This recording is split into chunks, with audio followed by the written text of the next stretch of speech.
अस्सलाम वालेकुम जी, मैं हूं अब्दुल रऊफ़ खान और उम्मीद है कि आप सब खैरियत से होंगे। कल एक दफ़ा फिर पाकिस्तान के जो क्रिकेट के शौकीन हैं उनके लिए बहुत ही एक मायूस दिन रहा। पाकिस्तान एक दफ़ा फिर इंडिया से एशिया कप के फ़ाइनल में शिकस्त खा गया और ये प्रेडिक्शन तो पहले ही थी कि इंडिया बहुत ज़्यादा स्ट्रॉन्ग टीम है, मगर जिस तरीके से पाकिस्तान ने कमबैक किया, डेफिनेट जिस तरह से पाकिस्तान ने अपनी इनिंग का आगाज़ किया वो बहुत ही शानदार था। मगर जैसे ही फ़खर जमान और साहिबजादा फरहान आउट हुए उसके बाद पाकिस्तान की बैटिंग की ऐसी लाइन लगी है कि इंसान सोच भी नहीं सकता कि कोई भी प्रोफेशनल टीम इस तरीके से परफॉर्म कर सकती है। अब 112 फॉर 1 थे और एक 145 ऑल आउट, यानी कि 33 रन में पाकिस्तान ने 9 विकेटें गंवा दी। 8 ओवर्स बाकी थे। अगर पाकिस्तान सिंगल या डबल करके ही रोटेट करता रहता तो फिर भी पाकिस्तान एक बड़ा रिस्पेक्टेबल टोटल पे जा सकता था, 180 प्लस रन पे जा सकता था। मगर वही जो पाकिस्तान की बैटिंग है उसकी नाकामी का सिलसिला तवील से तवील तर होता जा रहा है। जो गैर ज़िम्मेदाराना इररिस्पॉन्सिबल शॉट्स पाकिस्तान के बैट्समैन खेल रहे हैं वो ना सिर्फ इंडिया जैसी स्ट्रॉन्ग टीम के ख़िलाफ़ भी उन्होंने वही हरकतें की हैं जो पास्ट में यूएई के ख़िलाफ़ ट्राई नेशन सीरीज़ में करते रहे, जो अफ़गानिस्तान के ख़िलाफ़ करते रहे और जो बांग्लादेश के ख़िलाफ़ करते रहे। हम बार बार यही बात करते हैं कि जब तक आप बेस काज पे नहीं जाएंगे, ग्रास रूट्स पर नहीं जाएंगे, जो रूट्स काज हैं उसको फाइंड नहीं करेंगे, बड़ा मुश्किल हो जाएगा आपकी क्रिकेट का आगे बढ़ना। क्योंकि ये जो बैटिंग आपने रिप्लेसमेंट पे लाए हैं, जो बैट्समैन जिनको आप कंसिस्टेंटली चांसेस दे रहे हैं, आप देखें कि अगर यूएई की टीम के ख़िलाफ़ भी इनकी परफॉर्मेंस देखें, 2 मैचेस ये खेले हैं उनके ख़िलाफ़। 2 मैचेस में जो पाकिस्तान का टॉप ऑर्डर था सब का सब उन्होंने आउट क्लास किया है। 2 उनके पास बॉलर थे, जुनैद सिद्दीकी और हैदर अली। एक लेफ्ट आर्म स्पिनर था, एक मीडियम पेसर था। ये पाकिस्तान के बैट्समैनों की टेक्निक इस बदतरीन हालात का शिकार हो चुकी है कि ये 2 बॉलर्स इनसे नहीं खेले गए। उसके बाद अफ़गानिस्तान पे आ जाएं, अफ़गानिस्तान के ना राशिद खान इनसे खेला जाता है, ना मुजीब खेला जाता है, ना इनसे नूर अहमद खेला जाता है। फिर अगर आप ज़िम्बाब्वे की बॉलिंग के ख़िलाफ़ इनकी परफॉर्मेंस देखें तो वो इंतहाई नाक़िस रही है। अगर वो नीचे शाहीन अफरीदी 1-2 ओवर में स्ट्राइक ना करता तो ये 100 रन भी ना कर सकते थे। श्रीलंका के ख़िलाफ़ भी इनकी ये परफॉर्मेंस रही है इनकी बैटिंग की। और अब इंडिया के ख़िलाफ़ देखेंगे 33 रन पे इन्होंने 9 विकेटें गंवा दी। तो आपकी प्रोडक्शन कहाँ पे, आपका रिप्लेसमेंट का प्लान कहाँ पे है, आपका बेंच कब स्ट्रॉन्ग होगा? इसका मतलब एक क्लियर कट एक वाज़ेह है कि हमें तो एज ए क्रिकेटर नज़र आ रहा है कि जो आपका डोमेस्टिक का ढांचा है, जिस पर आप अरबों रुपये इन्वेस्ट कर रहे हैं, जिसकी वजह से आपके जो ब्यूरोक्रेसी के नायल तरीन लोग हैं वो आपने क्रिकेट बोर्ड में भर्ती किए हुए हैं, जो इस पाकिस्तान के डोमेस्टिक सर्किट को अपने तजर्बात की नज़र कर रहे हैं। वो हर महीने के बाद, हर 6 महीने के बाद कोई ब्लंडर नया करते हैं। टॉप की टीमों को कभी बाहर निकाल देंगे, कभी उनको वापस फर्स्ट क्लास में ले आएंगे, कभी जो टॉप के रीजन्स हैं उनको गवर्निंग बोर्ड से निकाल देंगे। आप अपना गवर्निंग बोर्ड देखें, उसमें जिन रीजन्स में क्रिकेट होती है, जहाँ पे पाकिस्तान क्रिकेट की नर्सरियाँ, वहाँ का कोई आदमी गवर्निंग बोर्ड में बैठा, और जहाँ पे क्रिकेट नहीं होती, डेरा मुराद जमाली, बावलपुर और पता नहीं कौन कौन से जो रीजन्स हैं उनके लोग लाकर आपने इसमें गवर्निंग बोर्ड भरा हुआ है।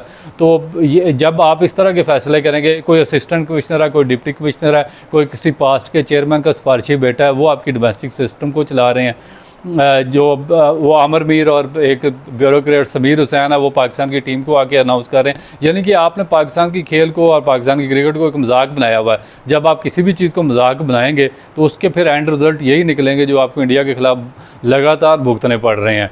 हमारी रिमार्केबल परफॉर्मेंस रही है बैटलफील्ड में, हमारी मुसल्लह फ़ायदे उनको एक नफसियाती तौर पे इस जंग में शिकस्त दिया जो इंडिया ने पाकिस्तान पे मुसल्लत की थी, और पाकिस्तान के बेगना बच्चों को, औरतों को उन्होंने शहीद किया था।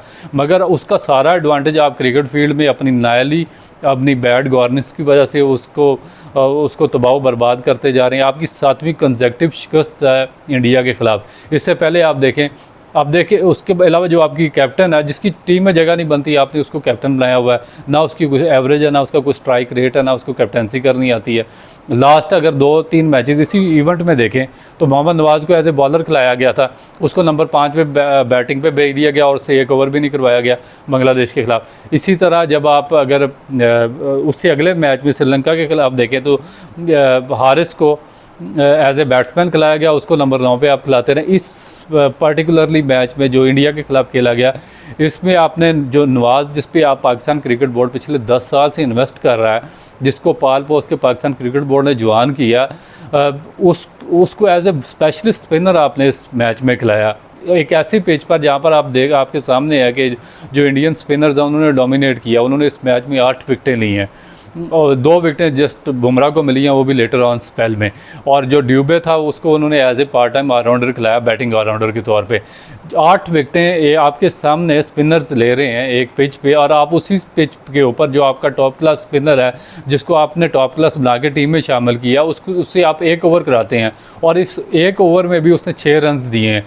और एक ऐसा बॉलर जो आपको पहले 4 मेगा इवेंट्स में शिकस्त दिलवा चुका है, जिस आपको अंडरस्टूड है कि उससे जो लास्ट ओवर्स हैं उसमें बॉलिंग नहीं होती, प्रेशर होता है, उसको लाइन लेंथ पे कंट्रोल नहीं है, उसको बैट्समैन को जज करना नहीं आता, उसको पता ही नहीं है किस जगह पे बॉल करना है। आपका कोच बाहर से चीखता रहा कि outside the off stump, away from the bat उसको बॉलिंग करो, मगर उसने फिर उसको उसकी बॉडी में बॉलिंग कराई और छक्के खाए। 2019 में मेलबर्न में जो आपका मैच था इंडिया के खिलाफ, वो भी याद होगा, 19 रन उसमें खाए थे। फिर डलास में आपको याद होगा अमेरिका में उसने पाकिस्तान को मैच हरवाया। फिर एशिया कप जो हुआ था उसमें अपने कोटा मुकम्मल नहीं हुआ उससे। फिर जो टेस्ट क्रिकेट है उससे ये आपके बॉलर सारे ही भाग जाते हैं। फिर अभी आपने जब उसको आपको पता 3 ओवर में ऑलरेडी वो 40 रन का आ चुका है, तो आपने उसकी 50 करवानी ज़रूरी थी क्या उसी की आपने ओवर रखने ज़रूरी थे? आपने स्पिनर से क्यों नहीं बॉलिंग करवाई? तो एक मुकम्मल एक फेलियर है, आपकी मैनेजमेंट का फेलियर है, आपकी बैटिंग का फेलियर है, आपकी बॉलिंग का फेलियर है, और जो आपकी ओवरऑल जो आपका डोमेस्टिक स्ट्रक्चर है उसका भी फेलियर है। तो जब तक आप अपने ग्रास रूट्स पे दोबारा नहीं जाएंगे, आप अपने जो स्ट्रक्चर है ग्रास रूट का इसको ओवरऑल नहीं करेंगे, मेरिट पर लोग नहीं लाएंगे, ये जो इलिटरेट लोग आपने ब्यूरोक्रेसी लाकर पाकिस्तान क्रिकेट बोर्ड में डाली है, ये मुझे बताएं जो ब्यूरोक्रेट से पाकिस्तान का क्या असर किया है?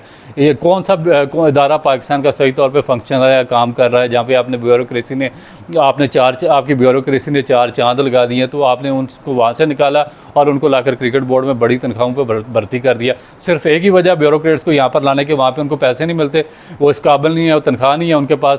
तो यहाँ पर आपको पाकिस्तान क्रिकेट बोर्ड को ICC क्योंकि ह्यूज फंडिंग देता है और दूसरे बेशुमार कॉन्ट्रैक्ट्स और मामलात होते हैं, तो आपने पैसा बनाने के लिए उनको यहाँ पर लाकर छोड़ दिया। ना उनकी कोई हमारे मुकाबले में एजुकेशन है, ना उन्होंने कोई क्रिकेट खेली हुई है, ना उन्होंने कोई और काम किया हुआ, और आखिर हमारी क्रिकेट को तबाह करा रहे हैं। तो जब आप इस तरह के बोगस डिसीजन लेंगे तो उनका फॉल आउट ऐसे ही गिरेगा, पाकिस्तान को बार बार शर्मिंदगी उठानी पड़ेगी और पाकिस्तान आइसोलेशन में जाएगा। एक नए ब्लॉग के साथ दोबारा आपकी खिदमत में हाजिर हूँगा, उसमें पूरा एक रोड मैप आपको दूंगा कि किस तरीके से पाकिस्तान क्रिकेट को ठीक किया जा सकता है। उस वक्त तक इजाज़त दीजिए, अल्लाह हाफिज़।